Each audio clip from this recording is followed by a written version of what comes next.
क्या एक्सेसिव घी खाने या बटर खाने से मेरी डिलीवरी नॉर्मल हो जाएगी?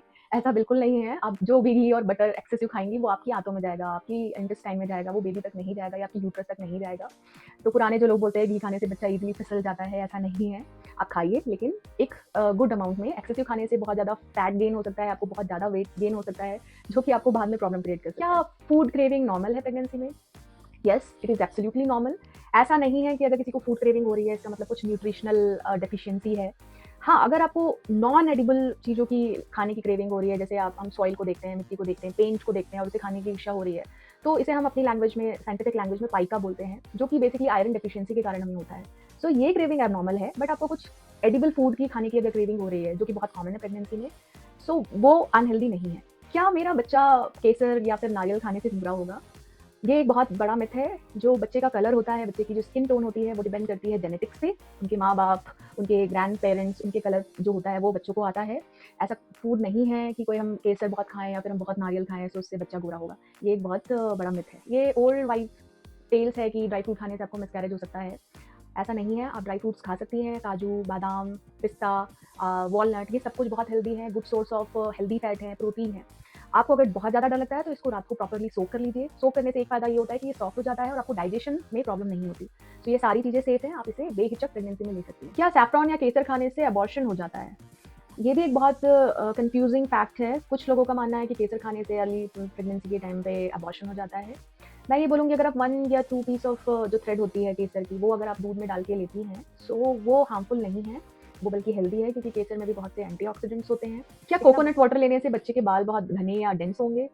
Coconut water is very good for your babies growth क्योंकि इसमें बहुत अच्छे न्यूट्रिशियस प्रोडक्ट होते हैं, न्यूट्रिशन होता है, like good fatty acid, antioxidant and good amount of fluid. So आप अगर 1 या 2 coconut water in a day लेती हैं, तो ये आपकी बेबी की ग्रोथ के लिए अच्छा है, लेकिन ये इससे आपके बच्चे की जो डेंसिटी है हेयर की, वो कोकोनट वाटर से इंप्रूव नहीं होती, वो जेनेटिक ही होता है, जैसे इसकी स्किन का कलर। ये बहुत ही सही क्वेश्चन है कि what is healthy weight gain in pregnancy? Usually जो नॉर्मल बीएमआई के लोग होते हैं, नॉर्मल बीएमआई इज़ आपकी हाइट के अगेंस्ट आपका वेट कितना है। सो नॉर्मल बीएमआई जो हम बोलते हैं 18 से 25, इनका जो यूजुअली हेल्दी वेट गेन होना चाहिए वो होता है 11 टू 13 केजीज़। जो अंडर वेट होते हैं या जो ओवर वेट होते हैं, उनका ये वरी कर सकता है। यूजुअली अंडर वेट जिनकी जो फीमेल्स हैं वो और ज़्यादा वेट गेन करे तो अच्छा है, like 15 kgs, 18 kgs, even 20 kgs is normal. जो ओवरवेट होती हैं, अगर वो 7 टू 8 केजी से 9 केजीज़ भी वेट गेन कर रही हैं, तो उनको टेंशन नहीं लेना है कि मेरा वेट गेन नहीं हो रहा है, मेरा बेबी ग्रो नहीं कर रहा है।